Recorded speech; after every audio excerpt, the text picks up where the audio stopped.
Seterusnya di Selamat Pagi Malaysia hari ini kami ingin berkongsi berkenaan Perintah Kawalan Pergerakan Bersyarat iaitu PKPB, bagaimana untuk kita kekalkan normal kehidupan baru ini. Betul. Yang sudah pun bersama dengan kami menerusi Zoom iaitu Profesor Mada Dr. Ruhaini Madnin selaku Ahli Lembaga Kaunselor Kementerian Pembangunan Wanita, Keluarga dan Masyarakat. Assalamualaikum, selamat pagi Doktor. Apa khabar?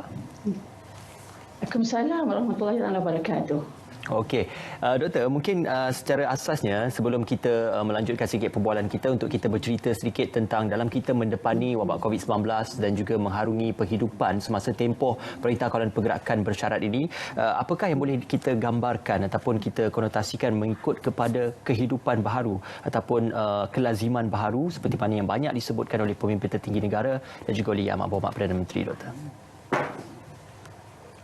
Terima kasih kepada Ismail. Assalamualaikum warahmatullahi wabarakatuh dan juga salam Ramadan untuk kita semua. So bila disebut tentang norma baru, tentang kehidupan baru, apa yang berlaku dalam diri kita sekarang, dalam kehidupan kita sekarang, kita akan buat satu kebiasaan baru. Kebiasaan baru yang akan membantu kita untuk meneruskan kehidupan dalam keadaan masih lagi berinteraksi di antara satu sama lain, juga pada masa yang sama kita boleh melaksanakan tugas kita dan pada masa yang sama kita patuh kepada arahan-arahan yang diberikan dari masa ke semasa. Bagi saya itu adalah merupakan satu perkara penting yang perlu ada dalam kehidupan kita pada hari ini. Dan Doktor mungkin boleh kongsikan juga bagaimana sebenarnya SOP yang telah pun digariskan oleh pihak KKM sendiri sebenarnya merupakan dikatakan adalah norma baru untuk masyarakat Malaysia. Selain kita guna pakai terbanyak adalah SOP, itu adalah norma baru kita bekerja selagi virus COVID-19 ni ada lagi dalam komuniti kita. Jadi mungkin Doktor antara individu yang saya yakin layak untuk kongsi dan juga beri penerangan lebih lanjut kenapa sebenarnya SOP-SOP ini juga dikatakan sebagai norma baru dalam kehidupan masyarakat. Okey, terima kasih Kedah. Okey, berkaitan dengan perkara ini, satu saya sedikitlah untuk kongsikan dekat sini. Dalam keadaan sekarang, apa yang berlaku sekarang ni, kita telah melalui 3 peringkat PKP dan yang bermula pada 18 Mac lagi. Dan dalam keadaan tersebut, kalau saya ambil maklumat yang saya baca daripada surat khabar, kepatuhan terhadap arahan di kalangan masyarakat Malaysia adalah cukup tinggi, iaitu sebanyak 95%. Dan dalam keadaan tersebut, bila diteruskan PKB dengan SOP yang ketat, apa yang saya lihat bahawa kita semua telah bersedia untuk patuh kepada arahan dari masa ke semasa. Cuma dalam keadaan PKB semasa ini adalah untuk kita meneruskan kesediaan kita untuk memberi kerjasama berkaitan dengan PKB, iaitu kalau saya ingin kongsikan dekat sini adalah lebih kepada untuk kita mengkhususkan berkaitan dengan tindakan-tindakan yang kita perlu lakukan. Okey, yang pertama adalah jarak sosial dikatakan. Sekarang ini adalah merupakan bukan satu perkara yang sukar untuk dilaksanakan, keadaan ini adalah merupakan sebahagian daripada kehidupan yang perlu kita amalkan dengan tujuan untuk kita menghalang dari segi penularan wabak COVID-19. Apa yang paling penting adalah kita pastikan bahawa keselamatan kita semua, tanggungjawab kita semua, khususnya dari segi penjarakan sosial tadi adalah merupakan untuk kebaikan, untuk menjaga kebajikan kita semua, dan pada masa yang sama dia merupakan tanggungjawab kita bersama yang perlu kita lakukan bersama-sama. Dan saya yakin apa yang ada dalam keadaan kita bermula pada PKP yang pertama pada 18 Mac dahulu, kita telah mula bersedia secara perlahan untuk terus menerima ini adalah arahan dari masa ke semasa, dan pada masa yang sama bukan saja kita menerima tapi kita patuh terhadap arahan tersebut bagi tujuan untuk menjaga keselamatan, untuk menjaga kesejahteraan ahli masyarakat sekalian. Itu yang saya rasakan pada pandangan saya. Doktor, apa yang disebutkan tadi tentang penjarakan sosial, mencuci tangan dan juga memastikan kebersihan dan juga kesihatan diri itu dianggap sebagai satu perkara baharu yang perlu untuk dilaksanakan dan juga perlu untuk dilazimi oleh setiap masyarakat. Tetapi bagi doktor sendiri, bagaimana untuk kita menilai dan juga melihat momentum ataupun konsistensi bagi penerusan amalan ini dapat dilaksanakan dengan istiqamah dan juga untuk memastikan agar kita sentiasa berhati-hati walaupun bukan untuk wabak COVID-19 tapi juga mungkin untuk ancaman dan juga penyakit-penyakit yang lain, doktor? Okey. Terima kasih Ismail. So dalam keadaan ini berkaitan dengan perkara tersebut, saya rasa satu perkara yang penting adalah ada dua pihak yang dekat sini terlibat.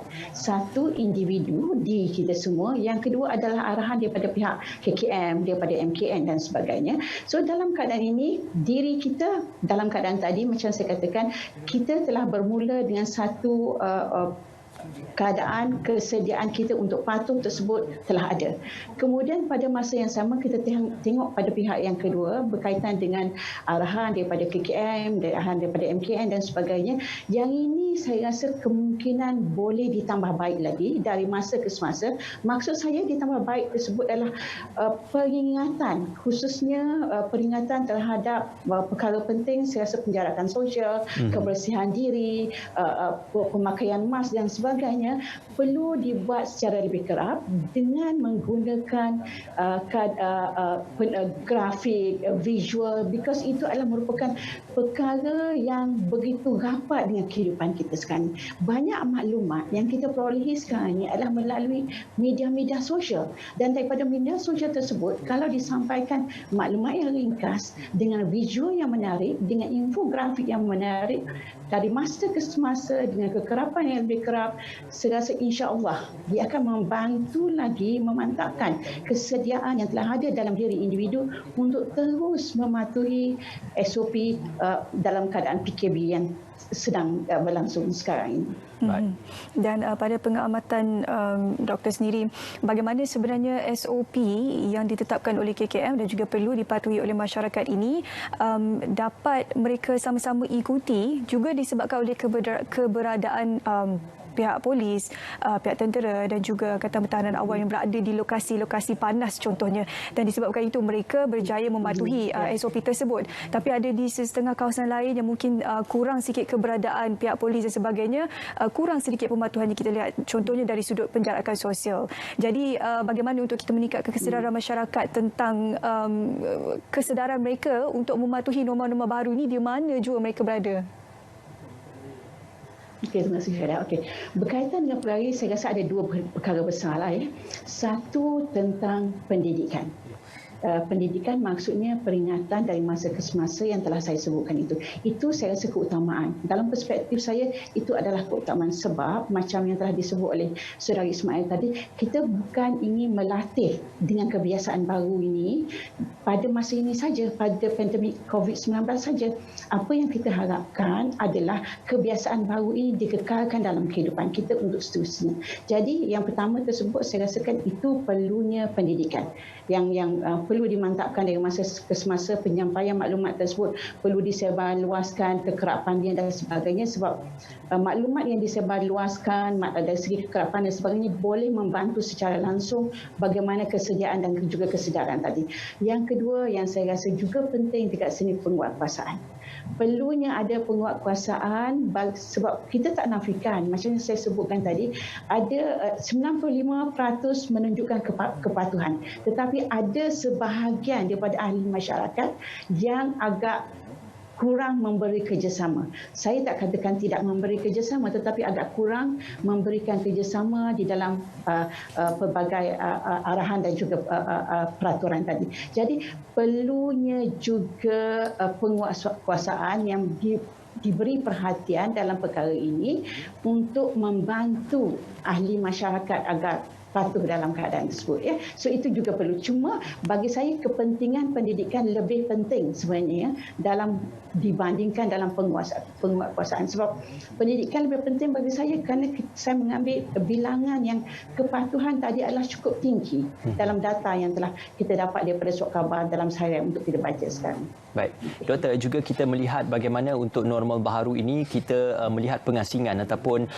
kita kata perbezaan antara perkara yang boleh diutamakan khususnya untuk tujuan pekerjaan dan juga sektor ekonomi dengan perkara yang boleh kita kesampingkan khususnya untuk keluar membeli belah ataupun berkumpul dan sebagainya, itu boleh dibezakan. Seperti mana juga yang ditegaskan oleh pimpinan tinggi negara supaya kalau tiada keperluan jangan keluar ataupun kalau tiada keperluan maka duduk di rumah. Jadi bagaimana untuk kelaziman baharu ini kita akan menjadi masyarakat yang cakna dan peka tentang apa yang penting dan juga apa yang boleh kita kemudiankan berbanding dengan apa yang perlu kita utamakan, Doktor? Okey. Berkaitan dengan perkara ini, saya rasa perkara yang paling utama adalah disiplin diri. Itu adalah perkara yang paling utama. Setiap daripada kita tanggungjawab, kita ada tanggungjawab, kita ada perkara yang perlu dilaksanakan, dan dalam keadaan sekarang, saya ambil yang telah saya berikan contoh tadi, bermula daripada 18 Mac 2020, kita telah mula membentuk disiplin diri.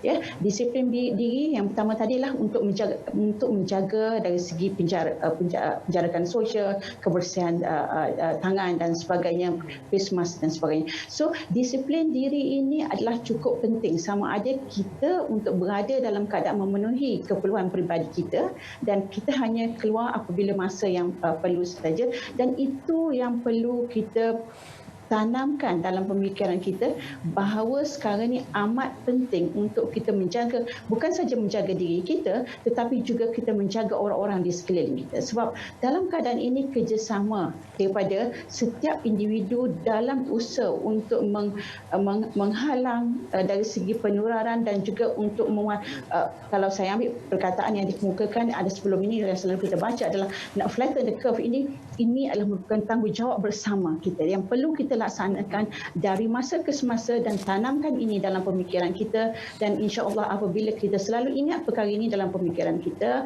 apa yang akan berlaku seterusnya, tindakan kita akan mula selaras dengan apa yang ada dalam pemikiran kita tersebut, berkaitan dengan disiplin diri yang perlu kita ingatkan dari masa ke semasa, dari segi tanggungjawab kita sebagai seorang warga negara Malaysia dalam usaha negara kita untuk membasmi penularan wabak COVID-19 ini. Okey, baik. Terima kasih kepada Profesor Mada Dr. Rohaini Mat Min selaku ahli lembaga kaunselor Kementerian Pembangunan Wilayah Kementerian Pembangunan Wanita, Keluarga dan Masyarakat bersama kami untuk kupas berkenaan bagaimana untuk kita kekalkan normal baharu kehidupan. Terima kasih. Terima kasih Doktor dari Kementerian Pembangunan Wanita, Keluarga dan Masyarakat dan juga dari AUMT.